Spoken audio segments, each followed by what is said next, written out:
ngayon, saan tayo pupunta ngayon? Nako, eto pa.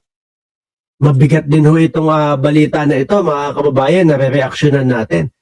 Kung maalala nyo ho, mga boss chief sir, yung mga bilyar, di ba, si Mark Villar, ipinatawag daw ho sa ICI. At ang sabi nga, nitong si Ramon Tulfo, nagwala daw si Mark Villar doon sa ICI. Kaya mabilis lang daw pong natapos yung kanyang parte doon sa ICI. Ngayon ho, binibigyan linaw ni Boying Remulla ang tungkol sa mga bilyar o dito kay Mark Villar. Kasi ho, napabalita mga kababayan na magiging hiwalay o bibigyan ng hiwalay na mga investigador, no? O grupo ng investigador para sa mga bilyar ho, mga bossing. Bakit?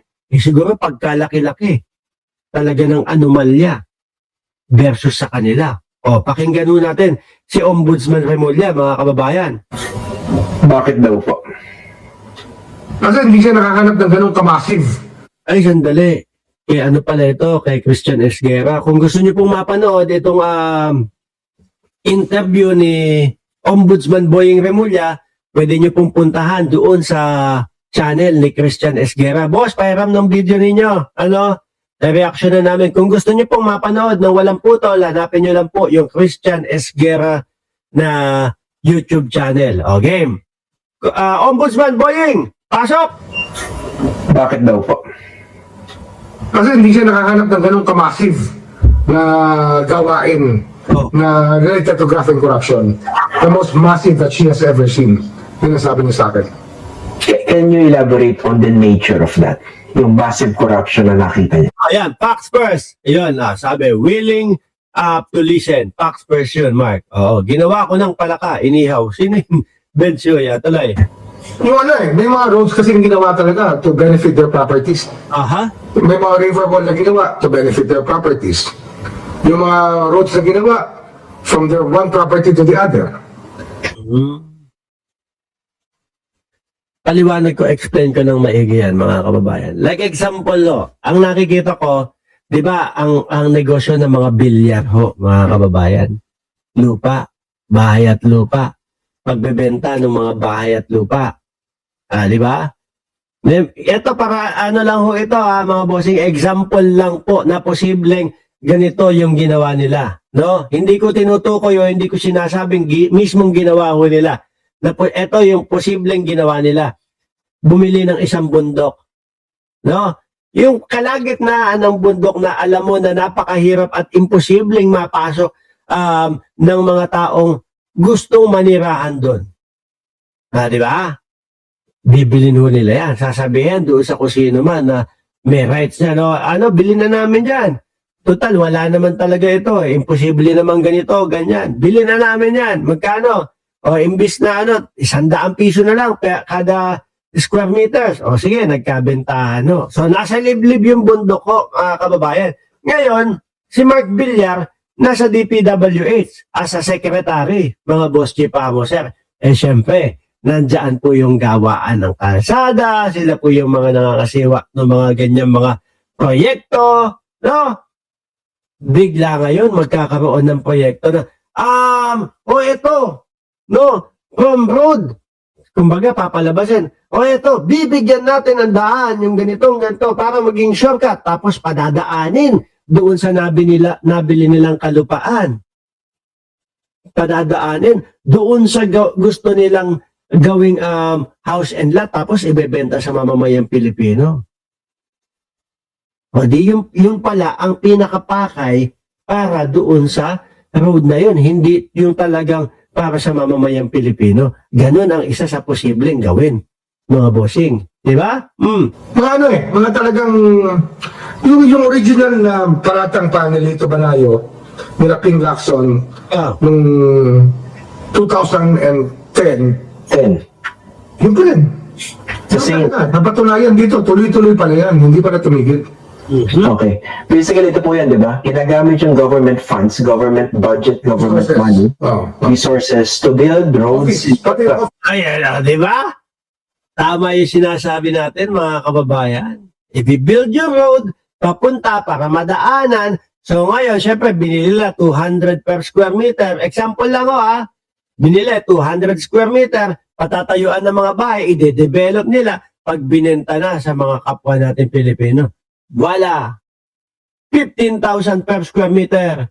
25,000 per square meter may bahay na. Di ho ba, mga boss chief amo, sir? Gano'n kasimple. Office, oo. Their office to benefit their own development, their own projects. Yes. Hindi lang that's a very simple way to say it. Ang galing ni ni Boying Remulla at saka talagang antapang. Kaya visit na visit po yung mga DDS dito Rektahan siya Walang takot Walang urong-sulong. Hindi ko kagaya nung kay Martires. Putragis na yan. Buong 7 taon ho yata hindi ko narinig yung si Martires. At binabanatan pa si Boying Remulla, si Ombudsman Remulla. Kesyo daw, hindi ako kagaya nung bagong ombudsman na ngayon na puro interview, palaging nagpapa-interview. Yan ang gusto ng taong bayan. Nalalaman lahat. Ayaw ng mamamayang Pilipino, yung may biglaan na lang pong may acquitted na pala na senador. Meron palang nabaliktad na ang kaso na senador.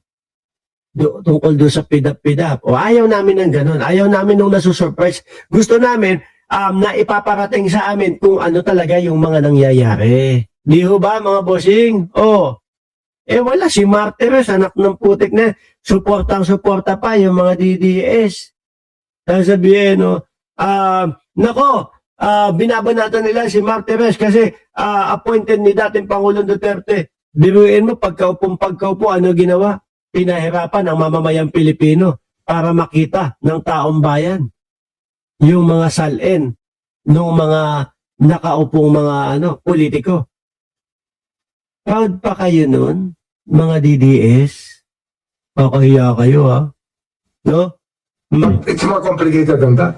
Kasi pati Bangko Sentral, pinasok nila. Pati yung mga may conflicted na sila, pinasok nila. Kahit na yung di ba? Yung OGCC, may investigasyon na rin Grabe, pati Bangko Sentral, pinasok daw nila. Tungkol sa private water, pinasok din nila. Ang dami nila pinasok talaga negosyo. Everywhere. And even in Cavite itself, Sabi ni Sir Jorge Edralin, tama, pero gusto ko maging balanse sana ang strategy ni Ombudsman, Wag nang magbigay ng date, wag nang mag-name drop style ni PBBM o ng Marcoses, magugulat ka na lang. Naman, Sir, ayaw mo ba nung tinatakot si Bato de la Rosa? Ayaw mo ba nung pinapangatog si Bato de la Rosa, di ba? Tingnan mo si Bato de la Rosa hindi na humapakali, mga kababayan. marami talagang baka dito na kami magkasundo ni Kiko Barsaga kasi alam ko yung private water, galit siya. Oo. Pati prime water, kami dali din dyan. Mga boss chief amo, sir. Biktima din kami ng prime water, mga kababayan. Pag nagbabakasyon kami, dyan sa Pilipinas, yung isang bahay namin, pasok sa, nabili namin yun sa loob ng Camellia Homes, prime water, putragis na yan.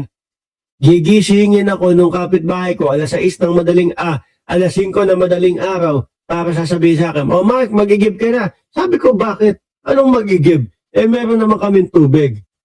Hindi kasi mawawalan tayo ng tubig mamaya dahil doon sa prime water. Biruin nyo yun?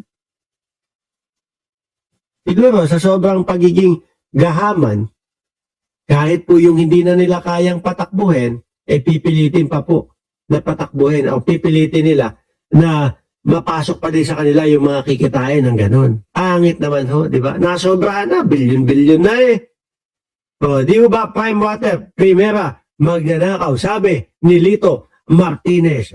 Biruin nyo yan, mga kababayan.